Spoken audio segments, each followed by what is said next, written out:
Je crois que la question de Dieu est mal posée. L'intelligence humaine et la connaissance empirique nous informent que rien n'existe sans cause et que chaque ouvrage a un auteur. La déduction évidente devrait nous amener à la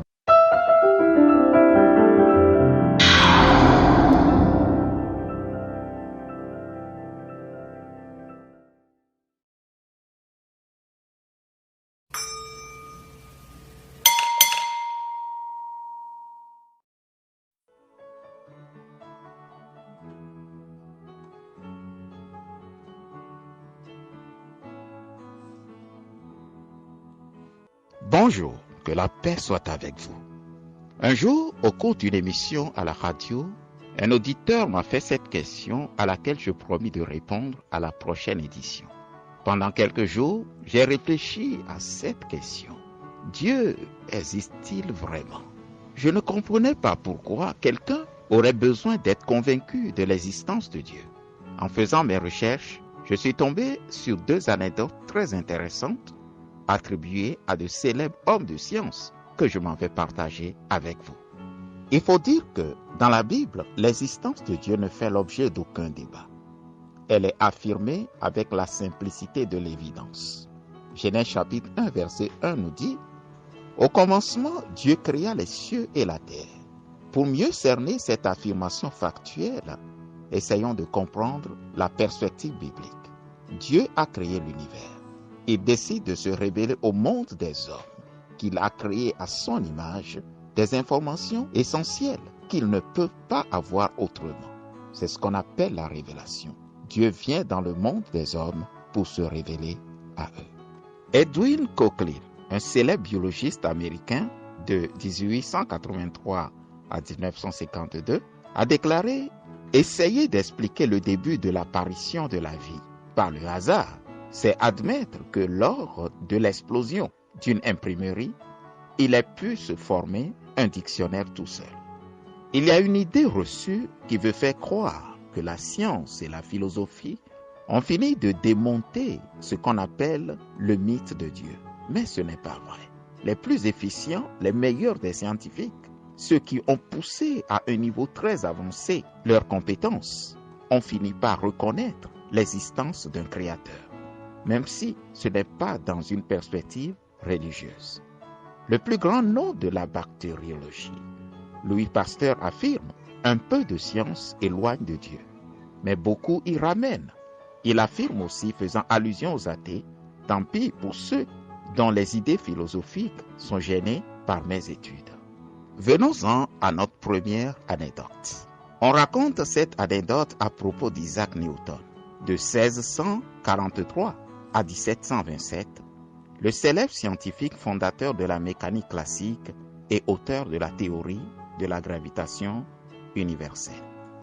Un jour que Newton lisait dans son cabinet de travail, une reproduction du système solaire étant à côté de lui sur une table, son ami incroyant entra dans la pièce. Homme de science lui aussi, il reconnut immédiatement le système solaire et s'en approcha pour tourner lentement la manivelle de la machine. Avec une admiration évidente, il regardait évoluer les corps célestes sur leur orbite, tous à leur vitesse respective. S'éloignant un peu, il s'exclama « Quel mécanisme superbe! Qui l'a fabriqué ?» Sans lever les yeux de son livre, Newton répondit « Personne ». Se tournant vers lui, l'athée lui dit « Sans doute n'as-tu pas bien compris ma question.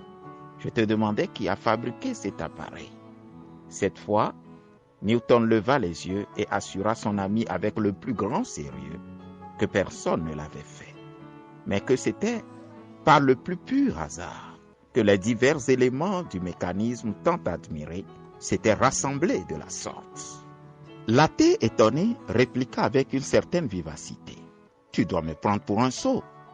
Naturellement, quelqu'un a fabriqué ce mécanisme. Un génie d'ailleurs, et je voudrais connaître son nom. » Newton déposa son livre, se leva et mit sa main sur l'épaule de son ami. « Ce mécanisme, dit-il, n'est qu'une faible imitation d'un système bien plus merveilleux dont tu connais les lois. Je suis incapable de te convaincre que ce jouet n'a pas eu de créateur. Et pourtant, tu prétends croire que l'original grandiose, que le mécanicien n'a fait que copier, a pris naissance sans intervention d'un créateur. Explique-moi, je te prie, par quel raisonnement tu es arrivé à pareille conclusion. Son ami resta sans voix, évidemment. Dans la Bible, l'apôtre Paul, sous l'inspiration du Saint-Esprit, écrit « Les perfections invisibles de Dieu, sa puissance éternelle et sa divinité se voient comme à l'œil nu depuis la création du monde, quand on les considère dans ses ouvrages. » L'apôtre continue et constate que malgré ces preuves, beaucoup d'hommes ont nié la réalité d'un Dieu créateur. Il déclare, se vantant d'être sages, ils sont devenus fous. Vous lisez cela dans l'Épître aux Romains, chapitre 1, notamment au verset 20. Dans le psaume 53, la Bible dit, « L'insensé dit en son cœur, il n'y a point de Dieu. » Or, la nature merveilleuse est la signature majestueuse d'un très grand artiste. L'organisation de la création, la complexité des créatures vivantes témoignent d'une infinie sagesse. Et la Terre, petit astre lumineux, parmi des milliards de galaxies. Cette Terre, jardin cultivé par l'homme, nous en dit long sur ce Dieu infiniment grand qui s'intéresse à cet homme infiniment petit. Hébreux chapitre 3 verset 4 nous donne la parade la plus simple et la plus pertinente. Chaque maison est construite par quelqu'un, mais celui qui a construit toute chose, c'est Dieu. J'ai l'habitude de dire que c'est celui qui ne croit pas en Dieu, c'est à lui de nous donner la preuve de l'inexistence de Dieu. Comment la création a pu exister sans créateur? Mais si je m'attelle à cet exercice aujourd'hui, c'est pour éviter à quelqu'un d'aller en perdition. Car l'âme ne meurt pas. Elle se paie une place dans l'au-delà avec ses choix pendant sa vie terrestre. Cette parole est certaine et digne d'être prise en compte. Normalement, la création elle-même nous raconte l'histoire de l'existence du Créateur. Voilà pourquoi je me suis posé cette question. Pourquoi certains feraient-ils profession de ne pas croire en Dieu? Voici la réponse que j'ai trouvée. J'ai compris que certains nient ou plutôt contestent l'existence de Dieu à cause de la souffrance dont ils sont témoins, dans leur propre vie ou dans la vie d'un autre. D'autres, c'est à cause de la révolte que suscitent les injustices ambiantes dans un monde où les coupables ne semblent pas punis, où des méchants sont décrits comme des héros et où le diable se déguise en ange de lumière. Mais Dieu ne donnerait pas l'impression de réagir. Un professeur d'université a défié ses étudiants avec cette question. Est-ce que Dieu a créé tout ce qui existe? Un étudiant a bravement répondu, oui, il a fait. Le professeur dit, Dieu a tout créé? Oui, monsieur, a répliqué l'étudiant. Le professeur dit alors, si Dieu a tout créé, il a donc aussi créé le mal, puisque le mal existe. Et selon le principe de nos travaux qui définit ce que nous sommes, alors Dieu est mauvais. L'étudiant était resté silencieux devant une telle réponse. Le professeur était tout à fait heureux de lui-même et se vantait aux étudiants qu'il avait une fois encore prouvé que la foi était un mythe. Un autre étudiant a levé la main et dit « Puis-je vous poser une question, monsieur le professeur ?» « Bien sûr, a répondu ce dernier. L'étudiant réplique « Professeur, le froid existe-t-il » Quel genre de question est-ce là? Bien sûr qu'il existe. Vous n'avez jamais eu froid, vous? Répliqua le professeur. Le jeune homme dit, en fait, monsieur, le froid n'existe pas. Selon la loi de la physique, ce que nous considérons comme le froid est en réalité l'absence de chaleur. Tout individu ou tout objet possède ou transmet de l'énergie. La chaleur est produite par un corps ou par une matière qui transmet de l'énergie. Le zéro absolu est l'absence totale de chaleur. Toute la matière devient inerte et incapable de réagir à cette température. Le froid n'existe pas. Nous avons créé ce mot pour décrire ce que nous ressentons si nous n'avons aucune chaleur. Étudiant continue. Professeur, l'obscurité existe-t-elle? Le professeur répondit, bien sûr qu'elle existe. L'étudiant dit, vous avez encore tort, monsieur. L'obscurité n'existe pas non plus. L'obscurité est en réalité l'absence de lumière. Nous pouvons étudier la lumière, mais pas l'obscurité. En fait, nous pouvons utiliser le prisme de Newton pour fragmenter la lumière blanche en plusieurs couleurs et étudier les diverses longueurs d'onde de chaque couleur. Vous ne pouvez pas mesurer l'obscurité. Un simple rayon de lumière peut faire irruption dans un monde d'obscurité et l'illuminer. Comment pouvez-vous savoir l'espace qu'occupe l'obscurité? Vous mesurez la quantité de la lumière présente. N'est-ce pas vrai? L'obscurité est un terme utilisé par l'homme pour décrire ce qui arrive quand il n'y a pas de lumière. Finalement, le jeune homme a demandé au professeur, « Monsieur, le mal existe-t-il » Maintenant, peu sûr de lui, le professeur dit, « Bien sûr, comme je l'ai déjà dit, nous le voyons tous les jours, dans les exemples quotidiens de l'inhumanité de l'homme envers l'homme. C'est dans la multitude des crimes et des violences partout dans le monde.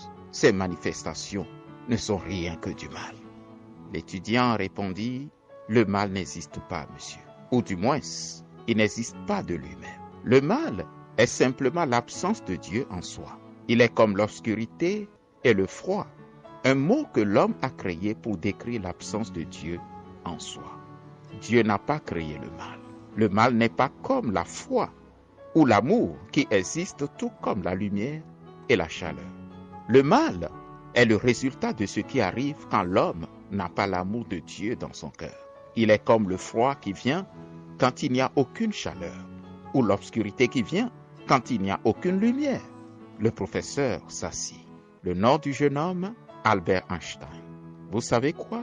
Dieu existe bel et bien. Il est, comme dit Spinoza, la cause réelle de toute existence. Albert Einstein disait qu'un problème sans solution est un problème mal posé. Je crois que la question de Dieu est mal posée. L'intelligence humaine et la connaissance empirique nous informent que rien n'existe sans cause et que chaque ouvrage a un auteur.